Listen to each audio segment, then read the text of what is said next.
صبح کی نرم دھوپ صحن میں نیم کے درخت کے پتوں سے چھن کر زمین پر بکھر رہی تھی۔ ہوا میں مٹی اور تازہ بنی چائے کی ملی جلی خوشبو تھی۔ یہ گھر ہمیشہ سے ایسا ہی تھا، نہ مکمل خاموش، نہ بے ترتیب شور، بلکہ ایک ایسا شور جو اپنے ہونے کا احساس دیتا تھا۔ امی، میں نے کہا تھا نا، اتنے لوگوں کے لیے ناشتہ بنانا آسان نہیں ہوتا۔ عارم کی آواز نے اس سکون کو ہلکا سا توڑا۔ کچن سے امی کی آواز آئی، مشکل تم ہو، ناشتہ نہیں۔ مہک فوراً ہنسی، بالکل ٹھیک کہا امی نے۔ تم ہر بات پر خوش کیوں ہو جاتی ہو؟ عارم نے پلٹ کر کہا۔ کیونکہ تم ہر بات پر کمپلین کرتے ہو۔ حمزہ صحن میں رکھی کرسی پر بیٹھا اخبار پڑھ رہا تھا۔ اس نے بغیر اوپر دیکھے کہا، تم دونوں کا دن اسی سے شروع ہوتا ہے کیا؟ عارم نے فخر سے کہا، ہم کنسسٹنسی رکھتے ہیں۔ مہک نے فوراً جواب دیا، تمہیں بس کھانے میں کنسسٹنسی چاہیے ہوتی ہے۔ ہنسی کا ایک ہلکا سا دائرہ بن گیا، اور اسی شور میں اوپر سیڑھیوں کے قریب ایک ہلکی سی آہٹ ہوئی۔ سیڑھیوں سے آہستہ آہستہ اترتی ہوئی ایزل نور ایک لمحے کو رکی۔ اس نے نیچے کا منظر دیکھا، اور ہلکی سی مسکراہٹ اس کے لبوں پر آ گئی۔ گندمی رنگت، لمبی سیاہ بال جو آدھے کھلے تھے، آنکھیں جن میں ایک عجیب سا سکون تھا۔ وہ ان لوگوں جیسی نہیں تھی جو ہر بات میں شامل ہوں، وہ ان جیسی تھی جو ہر بات کو محسوس کرتی ہیں۔ آخر کار آپ کو یاد آ ہی گیا کہ نیچے بھی ایک دنیا ہے، مہک نے اوپر دیکھ کر کہا۔ ایزل نے ہنستے ہوئے جواب دیا، تم لوگوں کے شور سے کیسے نہ یاد آتا؟ یہ شور نہیں، زندگی ہے، عارم نے کہا۔ اگر یہ زندگی ہے تو تم بہت زندہ ہو، ایزل نے مسکرا کر کہا۔ حمزہ نے اخبار بند کیا اور اسے دیکھا۔ آج دیر کیوں ہو گئی؟ نیند گہری تھی، اس نے سادگی سے کہا۔ مہک فوراً بولی، یا خواب اچھا تھا؟ ایزل نے اسے دیکھا۔ تم ہر بات کو کہانی کیوں بنا دیتی ہو؟ کیونکہ تم خود نہیں بناتی۔ ایک لمحے کو ایزل خاموش رہی، پھر ہلکا سا مسکرا دی۔ ڈائننگ ٹیبل پر ہمیشہ کی طرح بے ترتیبی میں ترتیب تھی۔ پراٹھوں کی خوشبو، چائے کے کپ، اور درمیان میں عارم کی آواز، یہ پراٹھا کس نے بنایا ہے؟ سارا نے آہستہ سے کہا، میں نے۔ عارم ایک لمحے کو رکا، پھر سنجیدگی سے بولا، پھر آج شکایت نہیں کروں گا۔ مہک نے فوراً کہا، تم کب شکایت نہیں کرتے؟ میں صرف سچ بولتا ہوں۔ تم صرف بولتے ہو، مہک نے جواب دیا۔ سارا ہلکا سا مسکرا دی۔ وہ کم بولتی تھی، مگر جب مسکراتی تھی تو لگتا تھا جیسے اس کی خاموشی بھی بول رہی ہو۔ ایزل خاموشی سے کرسی کھینچ کر بیٹھ گئی اور سب کو دیکھنے لگی۔ یہ لمحے چھوٹے تھے مگر مکمل تھے۔ دروازہ کھلا۔ السلام علیکم۔ آواز سادہ تھی مگر اس میں ایک وزن تھا۔ میر حازم اندر آیا، لمبا قد، سیدھی قامت، گہری آنکھیں، جیسے وہ ہر بات کو محسوس کرتا ہو مگر ظاہر نہ کرے۔ وعلیکم السلام، سب نے جواب دیا۔ حمزہ نے کہا، آ گئے آپ، ہمیں لگا آج مصروف ہوں گے۔ کام تھا، ختم ہو گیا، مختصر جواب۔ وہ آ کر کرسی پر بیٹھ گیا، ایسے جیسے اسے کسی تعارف کی ضرورت نہ ہو۔ ایزل نے میز پر رکھا جگ اٹھایا اور بغیر کچھ کہے اس کے سامنے گلاس رکھ کر پانی بھر دیا۔ یہ لے لیجئے۔ شکریہ۔ ان دونوں کے درمیان کوئی خاص بات نہیں ہوئی، مگر ان کے درمیان کچھ ایسا ضرور تھا جو دوسروں کے درمیان نہیں تھا۔ مہک نے چائے کا کپ رکھتے ہوئے کہا، امی کہہ رہی تھیں آج تم دونوں کو باہر جانا ہے۔ ایک لمحے کو میز پر ہلکی سی خاموشی چھا گئی۔ ایزل نے نظریں نیچے کر لیں۔ جی، دیکھتے ہیں۔ عارم نے فوراً کہا، دیکھتے ہیں کیا؟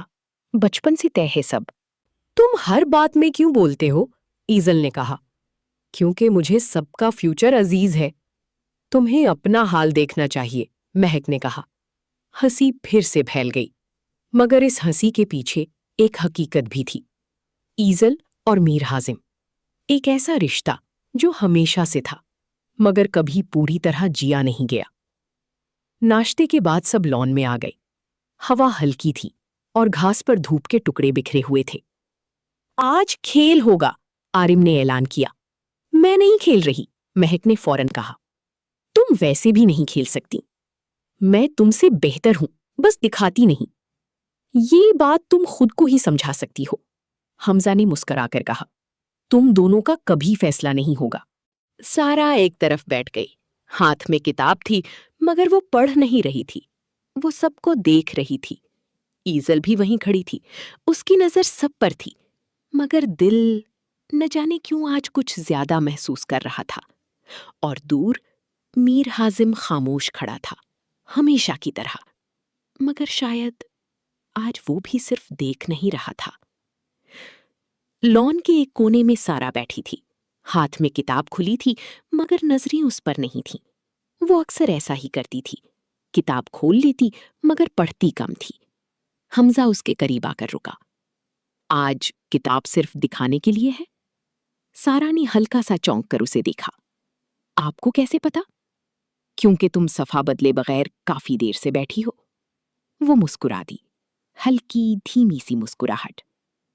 کبھی کبھی دیکھنا پڑھنے سے زیادہ آسان ہوتا ہے۔ حمزہ نے سر ہلایا۔ اور سمجھنا؟ سارا نے ایک لمحے کو نظر اٹھائی، پھر دھیرے سے بولی، وہ مشکل ہوتا ہے۔ ان دونوں کے درمیان کوئی واضح بات نہیں تھی، مگر ایک خاموش سا ربط ضرور تھا۔ اگر تم نے بال دوبارہ میری طرف ماری نا تو میں جا رہی ہوں، مہک نے کہا۔ تم ویسے بھی کچھ نہیں کر رہی، عارم نے ہنستے ہوئے کہا۔ میں اسٹریٹجی بنا رہی ہوں۔ تمہارے پاس اسٹریٹجی نہیں ہوتی، تمہارے پاس ایکسکیوز ہوتا ہے۔ مہک نے اسے گھورا۔ تمہیں کوئی برداشت کیسے کرتا ہے؟ تم کرتی ہو نا، وہی کافی ہے۔ مہک ایک لمحے کو رکی، پھر فوراً نظریں ہٹا لیں۔ میں تمہیں برداشت نہیں کرتی، میں مجبور ہوں۔ عارم ہنس دیا۔ یہ مجبوری کچھ زیادہ ہی مستقل لگتی ہے۔ ایزل نے دور سے یہ سب دیکھا اور اس کے لبوں پر ہلکی سی مسکراہٹ آ گئی۔ کچھ رشتے لڑائی میں بھی جڑے ہوتے ہیں۔ ایزل درخت کے قریب کھڑی تھی، ہوا اس کے بالوں کو ہلکا سا ہلا رہی تھی۔ اس نے آنکھیں بند کیں اور ایک لمحے کو خود کو سننے کی کوشش کی۔ گھر کی آوازیں، لوگوں کی ہنسی، ہلکی سی دھوپ، سب کچھ ویسا ہی تھا، مگر اس کے اندر کچھ ہلکا سا بدلا ہوا محسوس ہو رہا تھا، جیسے کوئی خیال پہلی بار ٹھہر رہا ہو۔ گیٹ کے باہر گاڑی رکی، ٹائروں کی ہلکی سی آواز لان کی خاموشی میں شامل ہو گئی۔ اوہ، آ گیا، عارم نے فوراً کہا۔ مہک نے بھویں چڑھائیں۔ اب شروع ہو جائے گا۔ دروازہ کھلا، کاویان رضا اندر آیا۔ گہری رنگت، مضبوط نقوش، کندھوں پر ایک خود اعتمادی، جیسے وہ اسے اٹھانے کا عادی ہو۔ اس کی آنکھیں سیدھی دیکھتی تھیں، بغیر جھجک، بغیر رکے۔ کیا حال ہے سب کے؟ اب ٹھیک ہو جائیں گے، آپ آ گئے ہیں، مہک نے طنز کیا۔ کاویان ہنسا۔ تمہارے بغیر بھی ٹھیک ہی ہوں گے، فکر نہ کرو۔ پھر اس کی نظر ایزل پر رکی۔ ایک لمحہ، بس ایک لمحہ، مگر مکمل۔ السلام علیکم، کاویان نے کہا۔ وعلیکم السلام، ایزل نے سادگی سے جواب دیا۔ پہلے کبھی دیکھا نہیں آپ کو؟ ایزل نے اس کی طرف دیکھا۔ آپ نے غور نہیں کیا ہوگا۔ کاویان نے ہلکا سا سر جھکایا۔ ممکن ہے، مگر اب نظر انداز کرنا مشکل ہوگا۔ ایزل نے کچھ نہیں کہا، بس نظر ہٹا لی، مگر اس کے اندر ایک ہلکی سی لہر ضرور اٹھی تھی۔ کاویان کے آتے ہی ماحول بدل گیا۔ جہاں پہلے ہلکی ہنسی تھی، وہاں اب گفتگو میں روانی آ گئی تھی۔ تم لوگ میرے بغیر بہت سنجیدہ ہو جاتے ہو، اس نے کہا۔ ہم تمہارے ساتھ بھی زیادہ مختلف نہیں، مہک نے جواب دیا۔ یہ تمہارا مسئلہ ہے، میرا نہیں، عارم نے کہا۔ تم ہمیشہ خود کو سینٹر کیوں سمجھتے ہو؟ کیونکہ میں ہوتا ہوں۔ سب ہنس پڑے، مگر اس ہنسی کے بیچ ایزل خاموش تھی۔ وہ سن رہی تھی اور شاید محسوس بھی کر رہی تھی۔ کاویان اس کے قریب آ کر کھڑا ہو گیا۔ آپ کم بولتی ہیں، ضرورت ہو تو بول لیتی ہوں، اور اگر کوئی دلچسپ بات ہو تب بھی۔ کاویان مسکرایا۔ اچھا ہے، کم بولنے والے اکثر زیادہ سمجھتے ہیں۔ ایزل نے اس کی طرف دیکھا۔ یا شاید وہ بولنے سے بچتے ہیں۔ کس سے؟ غلط فہمی سے۔ یہ جواب سیدھا تھا اور کاویان نے اسے غور سے سنا۔ دور کھڑا میر حازم سب دیکھ رہا تھا۔ وہ ہمیشہ کی طرح خاموش تھا، مگر آج اس کی خاموشی میں سکون نہیں تھا۔ اس کی نظر ایک لمحے کو ایزل پر رکی، پھر کاویان پر، پھر واپس ایزل پر، جیسے وہ کچھ سمجھنے کی کوشش کر رہا ہو، مگر اس نے کچھ کہا نہیں۔ وہ ہمیشہ کی طرح سب کچھ اپنے اندر رکھ رہا تھا۔ شام آہستہ آہستہ اتر رہی تھی۔ دھوپ نرم ہو گئی تھی اور سائے لمبے ہونے لگے تھے۔ سب تھک کر بیٹھ گئے۔ باتیں اب ہلکی ہو گئی تھیں۔